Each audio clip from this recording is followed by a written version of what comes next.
Hey there, it's Leslie with Leslie's Cookies and Treats, and today I'm making bows and bow tie royal icing transfers. So I made my own royal icing transfer sheet. You can make your own, or you can buy this one at my website, www.l-treats.com. And I'm going to put it inside of a sheet protector, and then I will be piping the bows and the bow ties right on top of that. I'm also going to place it on a tray so that I can easily move it aside to dry when I'm finished piping my bows. So what are royal icing transfers? I like to think of them as big sprinkles that you can make yourself. And the icing that I'm using is a royal icing in about a 20-second consistency. You want to use a thicker consistency icing here, or at least I do, because it gives some stability to your royal icing transfers so they're less likely to break. But you're probably going to have to use a toothpick or a scribe to settle your icing down, and I also like to use it to get the icing out to the corners so that my bow tie has really sharp edges. Now, these little bow ties can be super fun. You can create them in lots of different ways. For this one, I'm going to do a wet on wet effect and put little green dots right into the red icing while the red icing is still wet. So when it dries, it will have a solid surface and it won't have raised little green dots on it. It will be one solid, smooth surface. So it will look like red and green polka dotted fabric, which would be perfect for a Christmas bow. And so I'm just going to continue with different colors here and outline and flood in all of my bows, using my scribe to settle the icing down and get my nice sharp points in the corners. And now for this one, I'm going to go back to my wet on wet effect and give it some stripes using the white icing, which I'm going to put down right on top of the wet red icing. And then you can take a toothpick or your scribe or even a dampened paintbrush that you've wiped most of the water off and tuck in any start and stop points of those little white lines. And now that the bow ties have had a chance to dry a little bit and crust over, I'm going to go back and put the centers in all of the bow ties.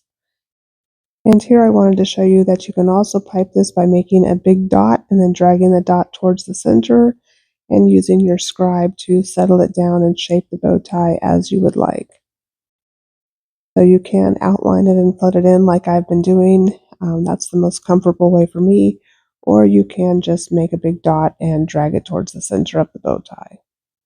And remember to let the ties dry or crust over for at least 5 or 10 minutes before you go back in and add the center dot.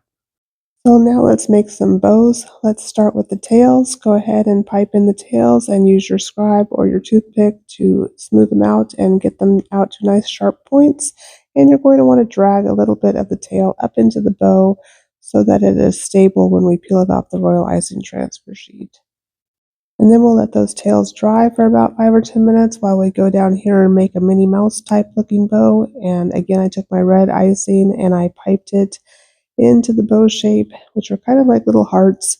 And now I'm just adding some white dots right into the wet icing. And now that the tails of my bow have had time to dry, I'm just going to go back and pipe in the bows, and we'll let that dry for a little while until we go back and add in the little center. So some of the great things about royal icing transfers are that you can make these ahead of time. You can do this with extra icing that you have left over. You can store them in a Ziploc bag or in a Tupperware container, or I like to store mine in Old Spice jars or old sprinkle jars. Royal icing transfers are shelf stable and will last for years, so they're great to have it on hand, and then you can use them on any of your cookie designs or other baked treats. You can also be creative with them, and one of the neat things is when you're making your cookies and you're putting on your final details, you can pick the one that best fits your cookie or that looks best to you. You don't usually get craters with royal icing transfers, so with these little things, you don't have to worry about having craters that ruins your finished design. Once you've finished piping all of your royal icing transfers, let them dry completely. I let mine dry overnight. And then to pop them off the transfer sheet, you just need to kind of stick your hand underneath and wiggle the bag, and they usually just pop off really easily. You don't even usually have to touch them, you just have to wiggle the bag. Now you want to be careful because they do have a tendency to break, especially those bows with the little tails coming down. So just carefully pop them off.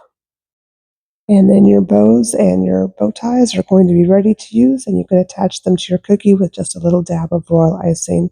And don't forget to store your extras for the next time. Anyway, hope you found this tutorial helpful. If you did, please hit the like and subscribe button. I have new cookie videos all of the time. See you later.